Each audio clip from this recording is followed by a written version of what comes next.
મોરબી જિલ્લાના આમરણ 24 પંથકના કોયલી મુકામે આહિર સમાજ સમૂહ લગ્નોત્સવ સમિતિના સંયુક્ત ઉપક્રમે 18મો સમૂહ લગ્નોત્સવ પરંપરાગત રીતે અને ધામધૂમપૂર્વક ઉજવવામાં આવ્યો હતો।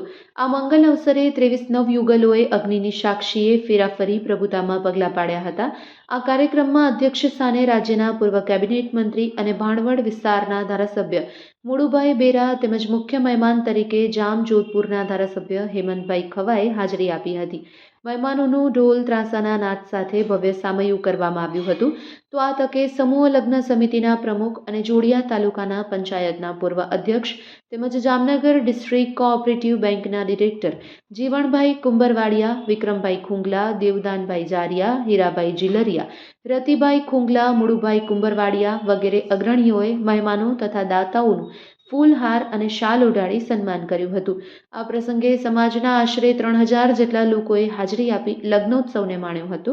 સરકારના ગતિશીલ અભિગમને સાર્થક કરતા નવયુગલોને સ્થળ પર જ મેરેજ સર્ટિફિકેટનું વિતરણ મહેમાનના હસ્તે કરવામાં આવ્યું હતું। કાર્યક્રમના અધ્યક્ષ મુળુભાઈ બેરા સહિતના અગ્રણીઓએ પ્રસંગને અનુરૂપ પોતાના પ્રાસંગિક પ્રવચન આપતા જણાવ્યું હતું કે આજે સમૂહ લગ્ન તેમજ અન્ય મેળાવડા જેવા પ્રસંગોના માધ્યમથી સમાજમાં એકતા, સંગઠન અને ભાઈચારાની ભાવના પ્રબળ બને છે। તેમણે સમાજને બચતની શુભ લક્ષ્મી શિક્ષણ ક્ષેત્રે વાપરવા અનુરોધ કર્યો હતો। વધુમાં સમૂહ લગ્ન સમિતિ દ્વારા ધ્રોલ ખાતેના કન્યા છાત્રાલયમાં વધુ વિકાસાર્થે અનુદાન આપવાની પણ જાહેરાત કરવામાં આવી હતી। રિપોર્ટ બાય શ્રીકાંત પટેલ, કચકારી ટીવી ન્યૂઝ, મોરબી।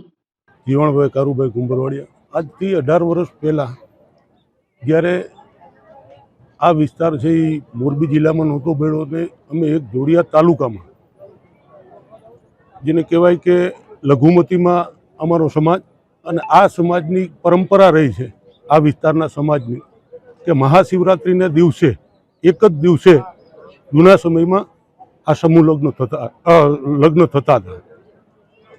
ક્રમે સમયમાં સુધારો આવતો ગયો અને દેખાદેખીનો જે યુગ આવ્યો એમાં શિવરાત્રિને ભૂલી અને આખા મહિના દરમિયાન જે લગ્નો કરતા હતા એમાં સમાજને એક નવો મેસેજ આપવા માટે કે આ દેખાદેખીમાં કોઈ પોતાની જમીન ગીરવે રાખે કે કોઈ પાસેથી વ્યાજે પૈસા લે એના બદલે સમાજ સામૂહિક રીતે મળી અને પોતાપણું છે એવું સાબિત થાય એના માટે અમે સમૂહ લગ્નની 18 વર્ષ પહેલાં શરૂઆત કરી હતી।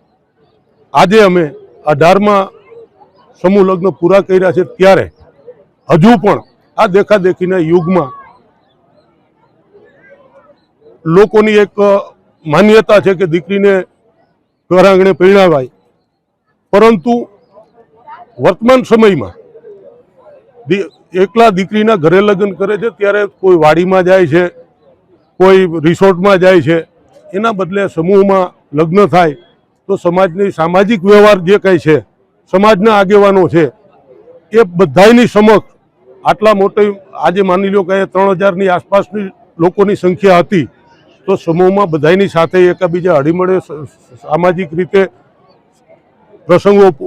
પ્રસંગોમાં પહોંચી શકાય અને સમાજના ખર્ચનો મોટામાં મોટો બચાવ થાય એના માટેનું આ અમારું ભવ્ય અને દિવ્ય 18મા વર્ષનું આયોજન જે આપણે પણ નજરે જોયું આ રીતનું અમે આયોજન ભવિષ્યમાં આ સમૂહ લગ્નનું તમે કદાચ મારી સ્પીચ સાંભળી હશે તો એમાં પણ મેં કીધું કે આ સમૂહ લગ્ન સફળ તો ત્યારે જ કહેવાશે કે જ્યારે 100નો આંકડો પાર કરશે।